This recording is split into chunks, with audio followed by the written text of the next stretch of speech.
Hi കൂട്ടുകാരെ, എൻ്റെ video കാണുന്ന എല്ലാ കൂട്ടുകാർക്കും സുഖമാണല്ലോ. ഞാൻ ഇന്നിവിടെ ചോറിന് പറ്റിയ ഒരു ഉടച്ചു കറിയാണ് തയ്യാറാക്കുന്നത്.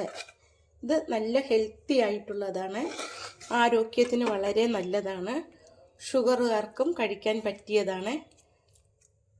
നമുക്ക് വീഡിയോയിലേക്ക് കടക്കാം. നമുക്കിന്ന് ഉച്ചയൂണിന് നല്ല ഒരു ഉടച്ചു കറി തയ്യാറാക്കാം. ഉടച്ചുകറി തയ്യാറാക്കാനായിട്ട് മത്തങ്ങയും മധുരക്കിഴങ്ങുമാണ് എടുത്തിരിക്കുന്നത്. ഇത് ആവശ്യത്തിന് നമുക്ക് തൊലിയൊക്കെ കളഞ്ഞ് ചെറുതായിട്ട് അരിഞ്ഞെടുക്കാം. മത്തൻ്റെ ഈ ഒരു പീസാണ് എടുത്തത്. ഇത് നമുക്ക് തൊലി കളഞ്ഞ് ചെറിയ പീസാക്കി എടുക്കാം.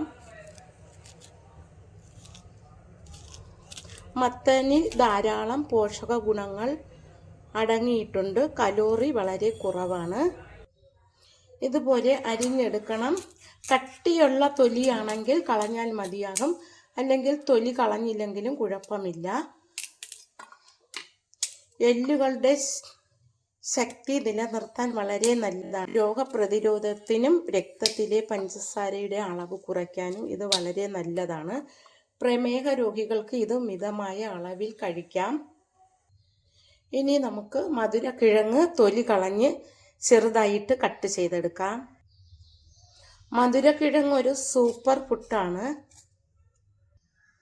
ഇതിൽ പോഷകങ്ങൾ ധാരാളം അടങ്ങിയിട്ടുള്ളത് കൊണ്ടാണ് സൂപ്പർ ഫുഡ് എന്ന് പറയുന്നത്. മധുരക്കിഴങ്ങിൽ ധാരാളം നാരുകൾ അടങ്ങിയിട്ടുള്ളത് കൊണ്ട് രക്തത്തിലെ പഞ്ചസാരയുടെ അളവ് പെട്ടെന്ന് ഉയരത്തില്ല. അതുകൊണ്ട് പ്രമേഹ രോഗികൾക്ക് ഇത് മിതമായ അളവിൽ കഴിക്കാൻ പറ്റും. മധുരക്കിഴങ്ങിൻ്റെ തൊലിയിൽ ധാരാളം ഫൈബർ അടങ്ങിയിട്ടുണ്ട്. അതുകൊണ്ട് പുഴുങ്ങുമ്പോൾ തൊലിയോട് കൂടി കഴിക്കുന്നത് ആരോഗ്യത്തിന് വളരെ നല്ലതാണ്. പ്രമേഹ രോഗികൾ ഇത് അധികമായിട്ട് കഴിക്കരുത്. പ്രമേഹ രോഗികൾ ഇത് കഴിക്കുമ്പോൾ പുഴുങ്ങി കഴിക്കുന്നതാണ് ഏറ്റവും നല്ലത്. അല്ലെങ്കിൽ ഇതൊരു കുക്കറിലിട്ട് നന്നായിട്ടൊന്ന് വേവിച്ചെടുക്കാം.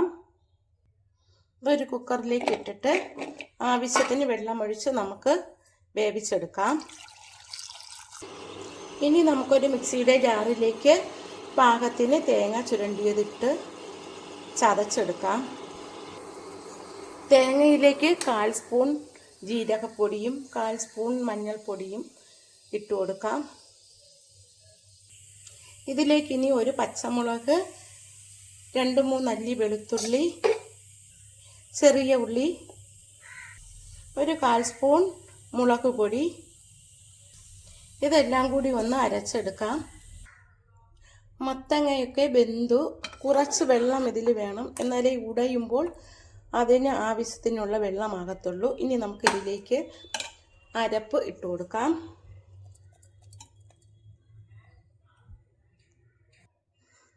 പാകത്തിന് ഉപ്പും കൂടി ഇട്ടിട്ട് നമുക്കിത് ഉടച്ചെടുക്കാം.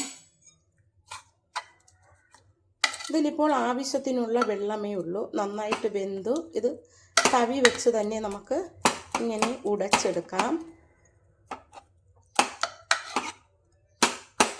തവി വെച്ച് ഇങ്ങനെ ആക്കുമ്പോൾ തന്നെ അത് ഉടഞ്ഞു കിട്ടും.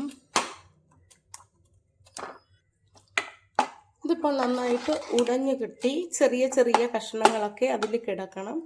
അപ്പോഴേ നമുക്ക് ചവയ്ക്കാൻ കിട്ടത്തുള്ളൂ. ഇനി ഒരു 2 മിനിറ്റ് നേരം ഇതൊന്ന് അടച്ച് വെച്ച് വേവിക്കാം. അപ്പോഴേ ഈ ജീരകവും വെളുത്തുള്ളിയൊക്കെ വെന്ത് കിട്ടത്തുള്ളൂ. ഇനി ഒരു പാൻ ചൂടാകുമ്പോൾ അതിലേക്ക് നമുക്ക് വെളിച്ചെണ്ണ ഒഴിച്ചു കൊടുക്കാം. 1 ടേബിൾ സ്പൂൺ വെളിച്ചെണ്ണയാണ് ഒഴിച്ചത്. കടുക് ഇട്ട് കൊടുക്കാം. കടുകെല്ലാം പൊട്ടിക്കഴിഞ്ഞ് അതിലേക്ക് ഉള്ളി, വറ്റൽമുളക്, കറിവേപ്പില ഇട്ട് കൊടുക്കാം. ഇതിലേക്ക് ഒരു നുള്ളു ഉലുവ പൊടി ഇട്ട് കൊടുക്കാം. ഉലുവ പൊടിയാണ് ഇട്ടത്.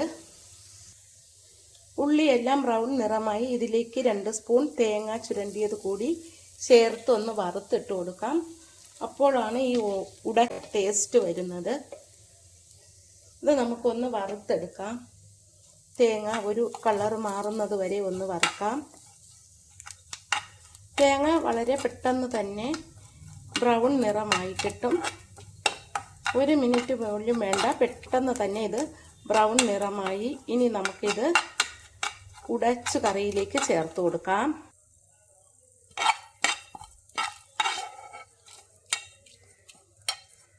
ഇത് കൂടി ചേർക്കുമ്പോഴാണ് ഈ ഉടച്ചു കറിക്ക് നല്ല ടേസ്റ്റ് കിട്ടുന്നത്.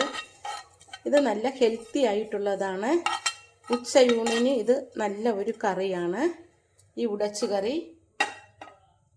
ഞാൻ തയ്യാറാക്കിയ ഈ ഒരു കറി ഇഷ്ടമായെങ്കിൽ ആദ്യമായി കാണുന്നവരെല്ലാം ഇതുപോലെ ഒന്ന് ട്രൈ ചെയ്ത് നോക്കണം. നല്ല ടേസ്റ്റാണ്, ആരോഗ്യത്തിന് വളരെ നല്ലതാണിത്.